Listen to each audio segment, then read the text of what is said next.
would have thought, anybody looking in on this kid and these 7 children, who would have thought? And I look at you, I say, you have greatness within you.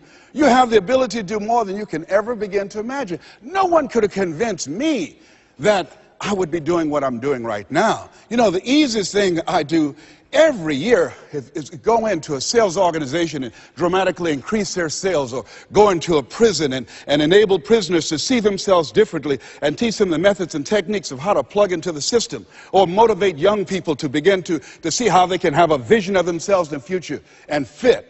That's the easiest thing I do, or train a speaker to help them to leverage their experience as a speaker and say, look, speaking is a projection of who you are, not who you think you ought to be, and come with power from a platform. That's the easiest thing I've ever done. Let me share with you the most difficult thing I've ever done. The most difficult thing I've ever done was to believe that I can do what I'm now doing. No one could have convinced me, just given my circumstances. I earn millions of dollars every year. No one could have convinced me. If both my parents came up here right now, I would not know either one. No one could have convinced me, being labeled educable, mental retarded, born in an abandoned building on the floor in Liberty City, poor section of Miami, Florida, failing twice in school, no college training, never worked for a major corporation. I did not know I can do what I'm doing right now. I'll never forget Mike Williams, my mentor. I think a lot of people fail in life because of the fact that they need some mentoring. They need some coaching. Repeat out to me, please. You need some coaching. Yeah, see, you can't see the picture when you're in the frame. I remember Mike saying, Les, you can do this. Mike, Mike, how, man? Wait a minute, Mike.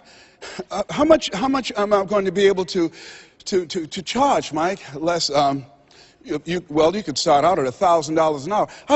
Mike, I don't make that working for 2 weeks. Come on, Mike.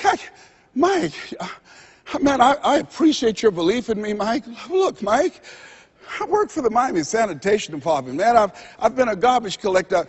I've done door-to-door sales. That was great, and I'm here as a disc jockey. That's good, Mike, but Mike, I don't think I can do that. Les, you can. But Mike, I don't have any credentials. I've never written any book, anything. Man, I'm not rich. How can I teach somebody to do something I've never done? But Les, why don't you just test yourself? Why don't you stretch, Les? Come on, man. Mike, I don't know.